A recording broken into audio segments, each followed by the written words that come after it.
The Masterwork by Flora, Pauline, Kopta.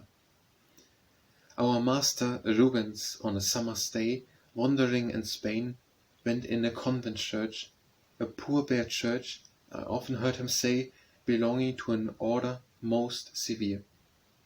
Idly he looked around, but soon his gaze was fixed upon the picture of a monk, a dying monk.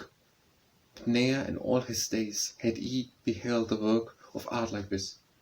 He called his pupils, and they also gazed, admiring, wondering whose this work might be. When Fulton, turning to them half amazed, said slowly, "See, the name was written once, but desecrating hands have dared efface the name that would have shone throughout the land. Go call the prior." Rubens said, his face flushed with a wrath that shone within his eyes. The prior came, a man of many years. His wan white face and sunken eyes showed plain that life to him had been a vale of tears. Silent he listened to the master's praise.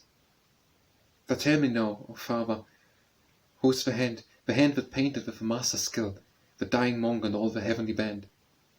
I fain would see his face before I die." "He is no longer of this world, my son," the monk replied. His voice was sad and low. "No longer of his world, his days are done." "And could he die and leave his work undone? His name unknown? Oh God, it cannot be. The hand that painted this shall never die. Tell me his name, O father, I will see justice be done his shade, for I am one, not all unknown to fame. You know my name is Rubens, but I tell you all today. The hand that painted this hath greater fame than any I have won beneath the sun." A flush of red overspread the monk's pale face, a blaze of light burned in the sombre eyes, now fixed on Rubens for a moment's space, then slowly faded as he calmly said, "He is no longer of his world, my son." "Tell us his name," the pupils cried. "His name shall be remembered, his the victory to run, while he lies still and silent in the grave." "Tell us his name," our master Rubens said, "before whose fame perhaps my own will fade.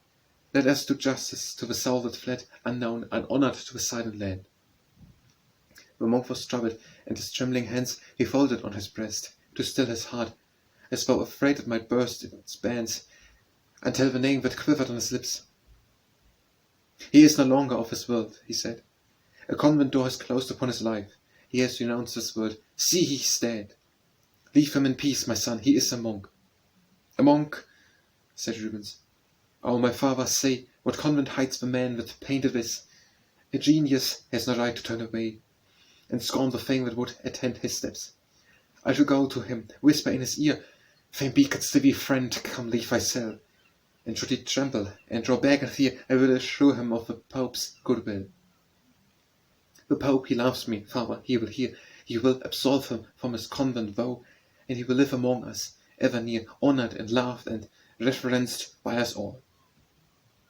"I will not tell you what his name may be, nor where he lives," the monk replied in haste. "Leave him in peace, my son, this may not be. He has renounced the world and all its fame." Then Rubens said in wrath, "The Pope shall know what treasure you have hid in convent cell. Believe me, father, he will quickly send a messenger to bring him from his cell." "Listen to me, my son," the monk replied. "Before this very soul at length found cheer, think you he had no struggle with himself ere he renounced the world and then came here?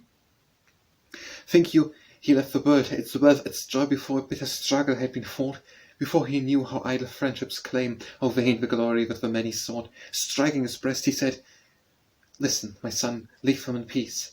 The peace he sought and found in earthly fame is but an idle dream. One sleeps as well, neath monument or mound. And if you saw him, mark me, he would say,' and here he crossed himself, that God alone had called him to this cloister cell unknown, where he in peace could for his sins atone.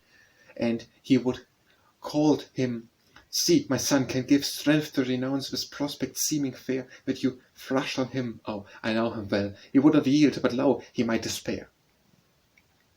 Yes, but my faith, 'tis an endless fame that he renounces for his convent cell. My son, what is an endless fame on earth to thee, eternities where God doth dwell? Rubens was silent, and his scholars all, with saddened faces, left the cloister gate.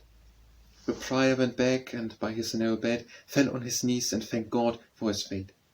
Then he arose, gathered up his paints, brushes, and palette, with sad, pale face, and threw them into the river flowing near. Of all his many works he left no trace.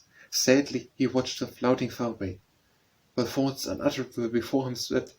Then he turned him to his crucifix, to seek the aid of him who also wept.